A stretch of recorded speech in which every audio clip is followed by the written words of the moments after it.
how do we get conversations started so that the likelihood of them taking some level of action is much higher down the road? I think in those types of environments, anytime you can control the next step that they take, that's where you're going to actually win the lead gen game.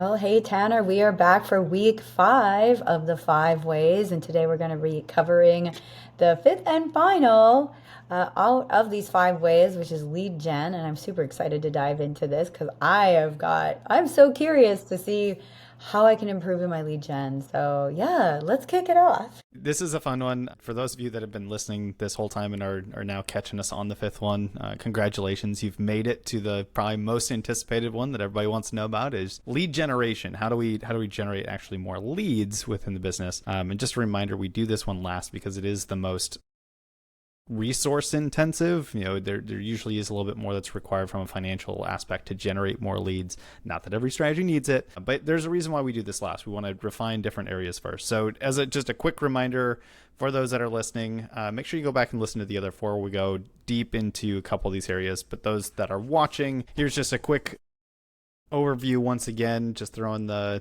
sheet up there for you to take a look at. But essentially, how do we install the profit growth system within a business? And it's really understanding how we break down different parts that we can really do something about. So increasing the number of leads and multiplying that by our conversion rate gets us to the number of customers that we're serving, how many times they buy from us, or number of transactions multiplied by their average dollar sale, which is essentially just how much they spend on average, right? Customers times how often they buy times how much they spend is going to give us our total sales or revenue, and then our profit margins are going to be the next component of that. So we've broken all these down in different videos and conversations. Today we're getting into lead gen. So Kay, for you, what comes to mind when you think about lead generation? We can take this conversation so many different ways. I want to get into there's 87 different general ways that we can increase leads. But let's make this kind of a fun conversation. So when it comes to lead gen, what are the first things that come to mind? What are the things that you want to know more about? Definitely. Well, that is really fun to think about because there are so many ways to do it. And, I think it's fun to kind of push the outside the box thinking, create creative ways to do it. Because we all know that, well, many of us know email marketing, social media, but how can we really take that to the next level? Because I'm always looking to improve. Because there's a lot of times I look at my own lead gens and I think, well, I could have mentioned this here. I could have had a QR code there to help grow my leads. So I think one for many of us is when we're doing speaking engagements or when we're out in the public eye or we're the face of our business, how can we use when we're, a thought leader in a space, how can we turn that into a lead gen? So I think that overarching would be my topic. Hold on, I'm going to write that down. To lead gen. All right. I like that. I think we can definitely tie that one in as part of this conversation. Now, I want to preface a few things on the front end I think is important to articulate. I had mentioned very briefly that, we've got 87 different things that we can install within your business to generate more leads. Some of them may make sense for your type of business. Some of them may not. But the point is there's a lot of different ways to generate leads. One of the key things that was a huge lesson that I had to learn was any one of these can work. And all of them do work. It's just a matter of which ones do you put the focus on to make them work, right? How much have you learned to be able to do that? Now, my proof or evidence of this is, there's a very large business that we've had the opportunity to get to know and work with, and almost all of their business comes from telemarketing. I'm like, telemarketing? What are you talking about? Nobody picks up their phone. I don't pick up my phone. I get really annoyed when people, I don't know the number and I pick it up and I'm like, oh my gosh, another one of those calls, right? But they're really, really good at it. That's something that they mastered. And even to this day, even with pickup rates being lower than they probably ever have been historically, it's still a very successful channel for them. So it was a reminder for me that any of these channels can work, right? Email marketing can still work. And I was actually just talking to a client about this the other day where he's in industry where there's not a lot of email marketing going on. So there might be some really good arbitrage for him to take advantage of there. Direct mail can work. So there's a lot of different things that we can get into, but just know that any one of them can work, but that doesn't mean you need to deploy all of them. And I think that's like lesson number 2 with this is it can be very easy to say, I'm going to do these 10 different lead channels, right? Call it Facebook versus networking versus strategic partners versus ads versus whatever, right? I'm going to do all of them. And then I find out I do none of them well, and I don't know which ones are actually producing results.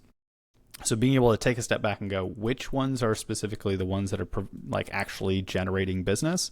Those are the ones we want to lean into first.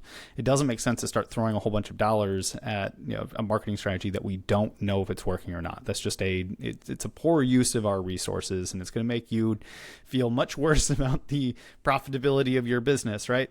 So understanding what is working and double down on those first until we don't get any results anymore. So this comes down to making sure that we're testing these things in small batches, and so that we can kind of see different proof of results. So there's my like top 2 things that are not specific to individual strategies, but I wanted to preface our conversation with that because I think it's really important I'm not going to sit here and say, hey, you should be doing this strategy or this one's doing better than these. It's all going to be based on what has worked in your business, who is on your team that can run those specific strategies, and let's amplify things that are working versus just saying, this is the new shiny thing that everyone's doing for lead gen and we need to go do that. Not the best way to kind of approach that situation. So with that, let's talk through speaking engagements, talking about thought leadership.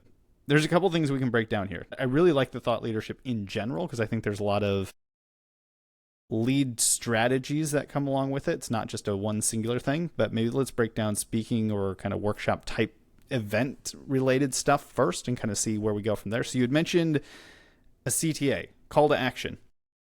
So what are some things that you have questions on when it comes to that process that I can kind of guide through and talk about here today? Definitely. A few things that come to mind when it comes to like a call to action. Say I, give a speech, do a live podcast, or, thinking about other businesses too. Like if they're out there doing these things, you have an opportunity to take the stage. Ultimately, like that right off the bat gives you leverage. That gives you authority. And to get the most out of that, a lot of times in the past, I would just give my speech and not really, have anything to say at the end. And so the first thing would be how to bring in a CTA in a way that's not cringy and feels natural. And then the second one is, what is that CTA? Is that directly into a course, or is that onto a 15-minute introductory call? What has your experience been that has been like the best outcome? Ooh, so we've got actually a couple things we can dig into that I think is really fun on this one. So my short immediate answer is going to be, it depends on the warmth of the audience and how much time that you've had to kind of position yourself as the expert. We've got to create the bridge from where they are to where you want them to go, and we got to know what that outcome is for the specific event. So let me break this down a little bit, right? Part of this could be really more of a conversation on conversion rate, right? If we're going straight to the sale piece, this is a little bit less on the lead gen side because we already have them there, right? The lead gen already happened. They are there. They are in the room. We're ideally getting their contact information, and we're offering them an actual sale. So we're going kind of straight through to now we're working conversion rate and how good are we at the actual pitch on stage to get them to buy something right then and there, right? So that's one option that we could dig into. But I think from a lead gen standpoint, let's say you're at an event or you have the opportunity to take the stage, as you mentioned. I don't necessarily know the crowd yet, but I have an opportunity to warm them up to an offer, something that gets them to take the next step. So that's where I go, warmth of audience and what's our goal? Those are kind of the two things that pop to mind. If the goal is to get them into an email database or somehow get their contact information so that you can continue to build relationship with them and continue to make actual offers, a sales offer type deal later on, then that call to action, the CTA on stage, is very different, right? Now we're looking at what's the thing I can give them that's going to get them to raise their hand and say, hey, I'm interested in the thing that you're doing. I want more information on it. I want to join the newsletter. I want to join your free group.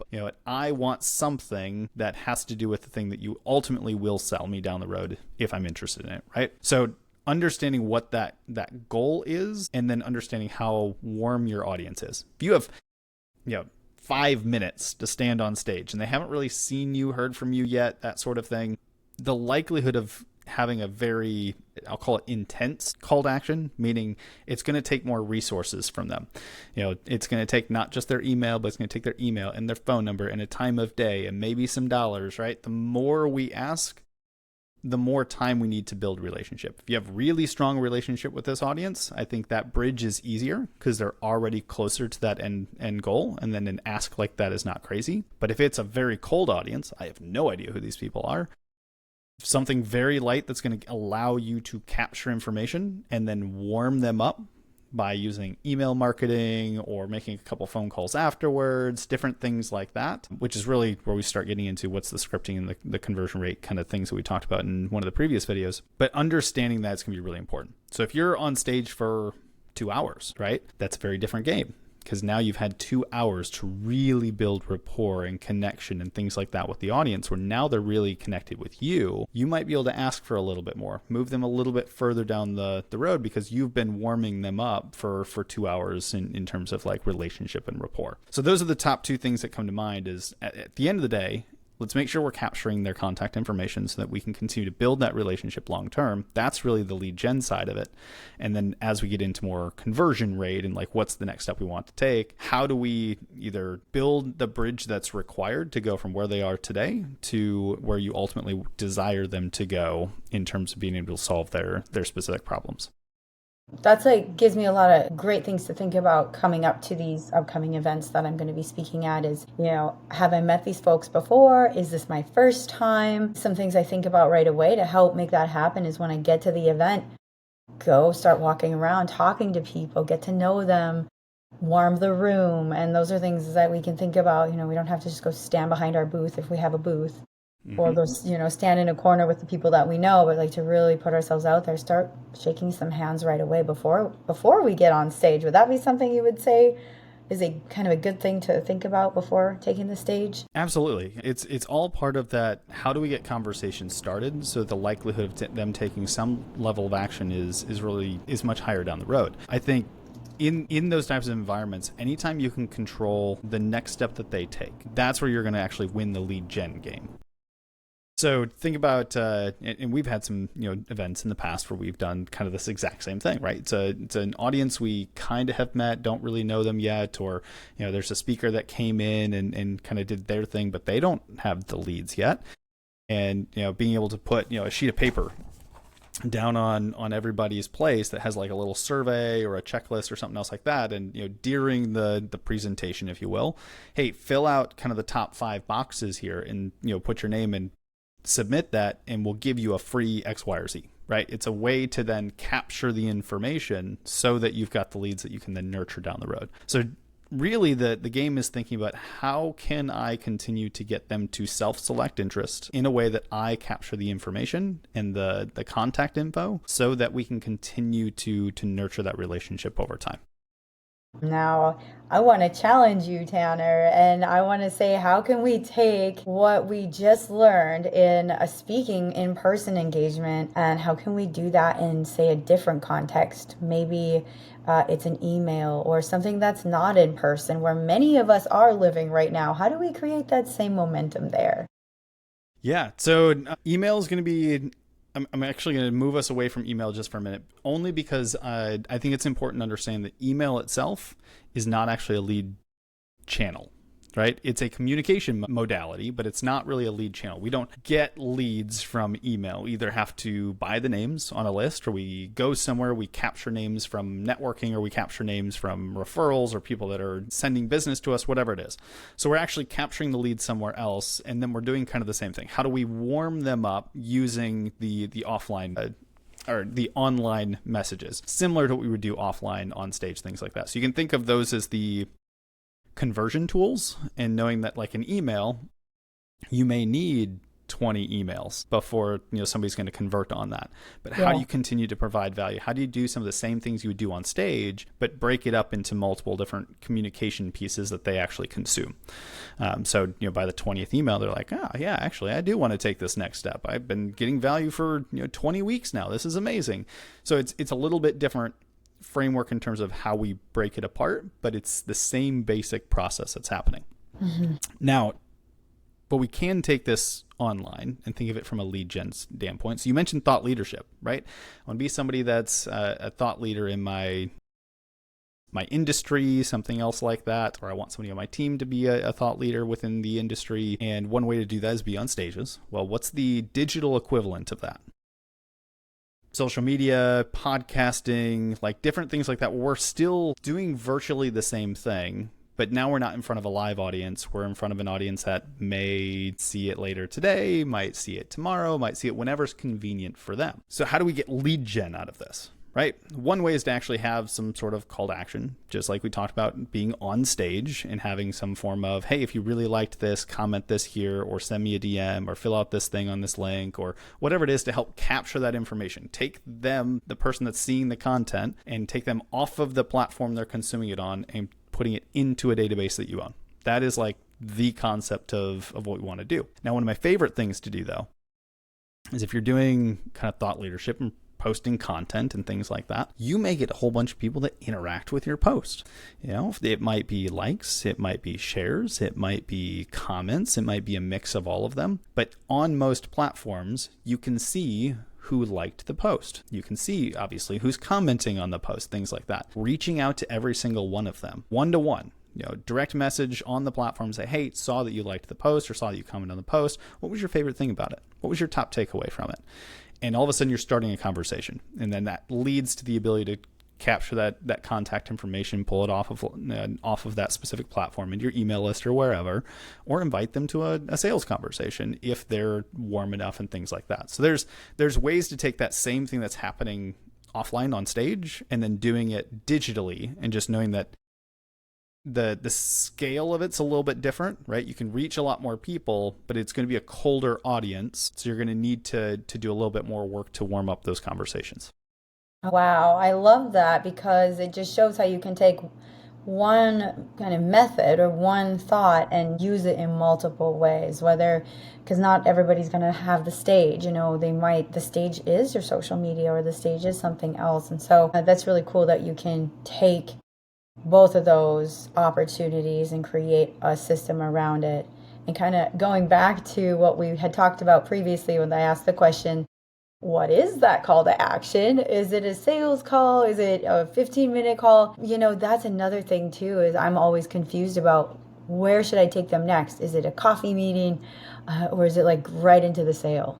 It's really important to understand who you're talking to, because the answer to that is not a simple, it should be this or it shouldn't, or it should be that, right? It's not black and white. It is what is the relationship that you've developed? Where are they at in the buying process? And what's the natural progression? And really and truly, are we tracking it close enough to know, right? Let's say you've got, just for ease of numbers, you've got 100 leads. And if you were to take 50 of them and just same lead channel, same relationship, all that kind of stuff, assuming everything's equal. If you took 50 of them and said, I'm going to offer this next up, which is a sales call, how many of them take it? And then on this side, you take these other 50 and I'm going to offer them this free resource as an example, but I'm going to capture their information, and a certain percentage are going to take it. Like, first, look at what's the conversion rate there. I would guess that this one over here, where it's some sort of lead magnet, that conversion rate should be higher in most cases, not always, but most cases. So then the question is just, which one was better? If the goal was to get contact information and continue to build a relationship for long-term play, doing the lead magnet might have been a better play. That being said, what's the long tail of that? What's the next step after that, right? You just got to think through what would be the buying process. And this is why, marketing can be really exciting, but it is a whole department in itself, right? There's so many different specialties in it, because there is so much to actually understanding who it is that you're serving. And if you don't know some of the answers to these questions, it's important to ask. Go through the process. Go through a competitor's process and see what they do. What did you like and not like about it?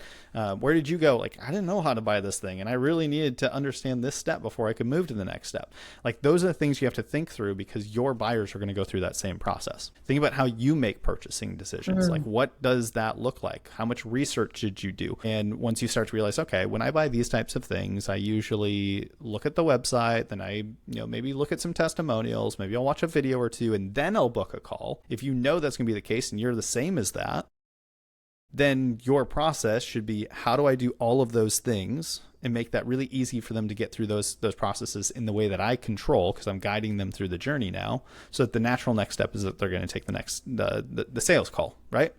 Mm-hmm. So it's thinking through that process. But going back to my example of, 50 and 50, let's say of the 50, 20% took the lead magnet. So that's what, 10 people. 10 people took the lead magnet. Well, what's the next step? Maybe the next step is the sales call. But now we've only got, let's call it 10% of that actually took the sales call from there. So you got one person total that went all the way through, but you got 10 names that you can actually now remarket to. On the other end, you just offered the sales call, and let's say only 10% took the offer, which means that you got 5 people that are booking into a sales call. Well, right on a sales standpoint, this one was actually better because you got 5 sales calls. This one you only got 1. Mm-hmm. But you only have 5 people that you can nurture. So I believe there's probably an and somewhere in there, but it's important to kind of look at the testing between the two and figure out what are the downstream results and which one's most impactful for my business, which one takes more team resource, time resource, and financial resource, and what's the overall impact for the business long term. Oh, I'm taking notes there. You touched on so many great golden nuggets, especially thinking when we can go look at our own habits and how we purchase, I purchase something, and that can be information to help understand the buyer, understand the consumer. And you can look at what is your offer, and then answer honestly how you would purchase it.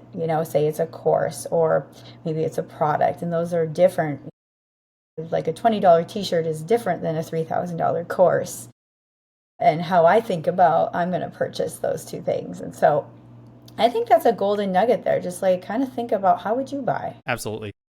How would you buy and warmth of audience are going to be probably the two major things. If you were to take something away and understand, like, what do I do next? Okay, I'm understanding, like, if I get people I can talk to, I kind of start to understand what I need to do next. But how do I get people to actually talk to? And I think if you think of, warmer to colder, like start with people that are a bit warmer. Right? It's as simple as going through, picking up your phone and going through every single contact on your phone. There's your first lead list.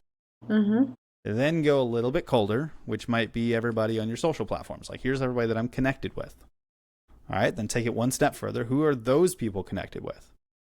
And you just start the process of just get the information and send them a message. The message just maybe, hey, how are you? It's been a while. By the way, I happen to launch this product, service, business, whatever it is for you when you're doing this. Do you happen to know anyone that might be interested in it? Now, they may come back and say, oh, hang on, I'm interested in that.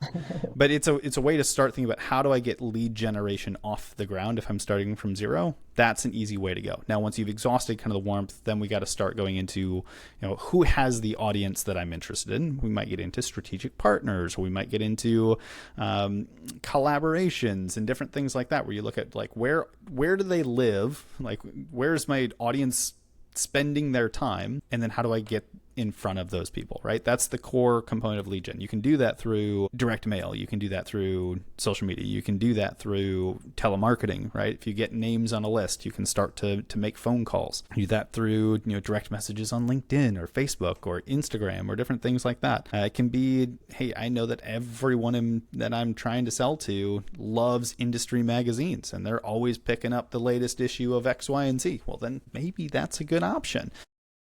For others, it may not be a good option, right? I was talking to this roofing company. I've been getting so many calls because we just had a hailstorm, a couple weeks ago. So I'm getting calls all the time. Talk about cold telemarketing. One, conversion rate, we can talk through their scripting on another call. But generally speaking, right, they're calling, they're door knocking. They're just literally walking up to the houses, knocking on the door, saying, hey, would you like a free roof inspection, right? We can talk about the efficacy of the offer, again, for a different conversation. But, everybody's doing it. Right? There's 100 roofing companies all doing these same things. You know what they're not doing? Email marketing.